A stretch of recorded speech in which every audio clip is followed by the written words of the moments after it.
মুখ্যমন্ত্রী মমতা বন্দ্যোপাধ্যায়ের এবং একই সঙ্গে পশ্চিমবঙ্গ সরকারের যে উদ্যোগ, সেটাতে বলতে পারো আপাতত সব থেকে বড় যে বিজ্ঞাপন, সেই বিজ্ঞাপন হচ্ছে যে ছবির কথা তুমি বলছো, যে মুখ্যমন্ত্রী মমতা বন্দ্যোপাধ্যায় এবং ঠিক তার বাঁ পাশে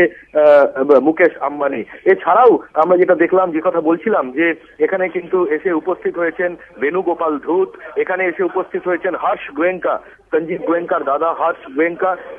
অর্থাৎ কিনা গোয়েঙ্কা গোষ্ঠীর আর এক বড় কর্ণধার হর্ষ গোয়েঙ্কা, তিনি এখানে এসছেন। ওয়াইসি দেবেশ্বর, আইটিসি চেয়ারম্যান, তিনি এখানে উপস্থিত হয়েছেন। এছাড়াও আমরা যেটা দেখলাম, আদি গোদরেজ তিনি এসছেন, বেণুগোপাল ধূত তিনি এসছেন। অর্থাৎ দেখো, সেদিক থেকে বলতে গেলে পরে সিদ্ধার্থ বিল্লা তিনি এসছেন, ডিগজামের কর্তা এবং একই সঙ্গে এক্সপ্লো গ্রুপের কর্তা সিদ্ধার্থ বিল্লা তিনি এসছেন। ফলে একটা বিষয় কিন্তু পরিষ্কার, দেখো, একই সঙ্গে যেমন শিল্পপতিরা এসছেন, একই সঙ্গে কিন্তু এই যারা এসছেন তাদের মধ্যে দিয়ে দেশের প্রথম সারির 3টি বণিক সভা, অর্থাৎ কিনা ফিকি, অ্যাসোচ্যাম এবং সিআইআই, তার প্রতিনিধিরাও কিন্তু হাজির হলেন এদের মধ্যে দিয়ে। তার কারণ সিআইআই এর প্রেসিডেন্ট এই মুহূর্তে আদি গোদরেজ, অ্যাসোচ্যাম কর্তা বেণুগোপাল ধূত, ভিডিওকন কর্তা একই সঙ্গে তিনি উপস্থিত, এবং একই সঙ্গে ফিকির তরফে এখানে এসছেন সিনিয়র ভাইস প্রেসিডেন্ট এবং এক্সাম কর্তা,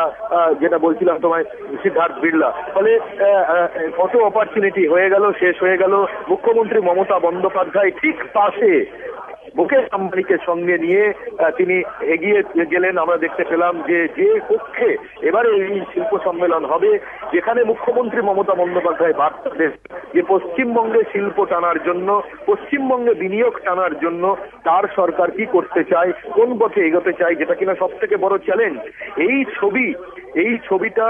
যেতে পারে সাফল্যের বিজ্ঞাপন হয়ে উঠবে তখনই বাণিজ্য মহল মনে করছে যে এই ছবিতে যে বার্তা আছে, এই ছবির মধ্যে যে স্পিরিট আছে, সেই স্পিরিটটাকে যখন মুখ্যমন্ত্রী মমতা বন্দ্যোপাধ্যায়ের নেতৃত্বে পশ্চিমবঙ্গ সরকার ট্রান্সলেট করতে পারবে, কার্যকর করতে পারবে, অর্থাৎ সত্যি বিনিয়োগ গিয়ে পৌঁছাবে পশ্চিমবঙ্গের রুক্ষ জমিতে, শিল্পীকে বলছি, রুক্ষ জমিতে শিল্প যখন গিয়ে পৌঁছাবে,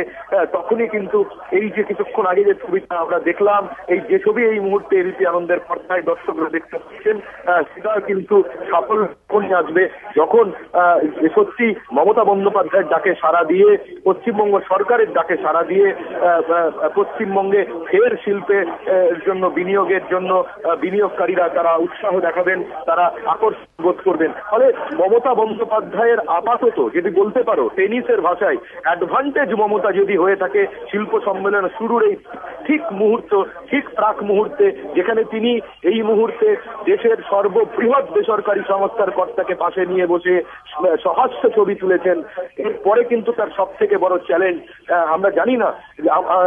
এটা সংবাদ মাধ্যমের জন্য এটা কিন্তু রুদ্ধদ্বার কক্ষে হচ্ছে, মুখ্যমন্ত্রী কি বার্তা দেবেন, শিল্পপতিরা তার কাছে কি জানতে চাইবেন, আমরা জানি না যে শিল্পপতিরা তার কাছে যেগুলো জানতে চাইবেন সেগুলো মুখ্যমন্ত্রী কিভাবে সামলাবেন, এবং যে সমস্ত অপ্রিয় প্রশ্নের সামনে তাকে পড়তে হতে পারে। জমি নিয়ে তার কাছে প্রশ্ন আসতেই পারে শিল্পপতিদের কাছ থেকে, তার কারণ জমি সমস্যা এই মুহূর্তে পশ্চিমবঙ্গের সব থেকে বড় সমস্যা। বেসরকারি সংস্থার বিনিয়োগের জন্য জমি অধিগ্রহণ করা হবে না বলে পশ্চিমবঙ্গ সরকারের যে অবস্থান, সব থেকে বড় আরেকটা বড় সমস্যা, এসিজেড দেওয়া হবে না, ইনফোসিস আটকে আছে, উইপ্রো আটকে আছে, তাদের দুই কর্তা এখানে আজকে আসেন। আমরা জানি এফডিআই অর্থাৎ খুচরো পণ্যে বিদেশি বিনিয়োগ নিয়ে পশ্চিমবঙ্গ সরকারের যে অবস্থান, এবং সব থেকে বড় কথা সেটা হচ্ছে আবাসন শিল্প বিনিয়োগ টানার জন্য জমির ঊর্ধ্বসীমা আইন শিথিল করার জন্য যে দাবি বণিক মহলের রয়েছে। এই যে বিষয়গুলো ঘুরে ফিরে আসতে পারে, সেইগুলোকে সামাল দিয়ে কি তিনি নতুন বিকল্প বার্তা দিতে পারেন, যেখানে বাণিজ্য বণিক মহল মনে করছে পশ্চিমবঙ্গ সরকারের এই অসুখগুলোকে সারানো প্রয়োজন, পশ্চিমবঙ্গ সরকারের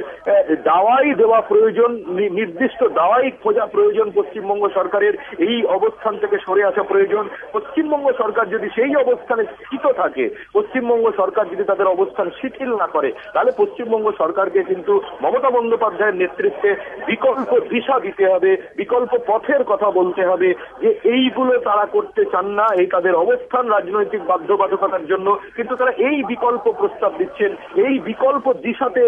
পশ্চিমবঙ্গে বিনিয়োগ টানতে চাইছেন। ফলে মমতা বন্দ্যোপাধ্যায়ের পক্ষে আগামী অন্তত মনে করা হচ্ছে যে অন্তত 1.5 ঘন্টা অত্যন্ত কঠিন সময়, চ্যালেঞ্জের সময়, যেখানে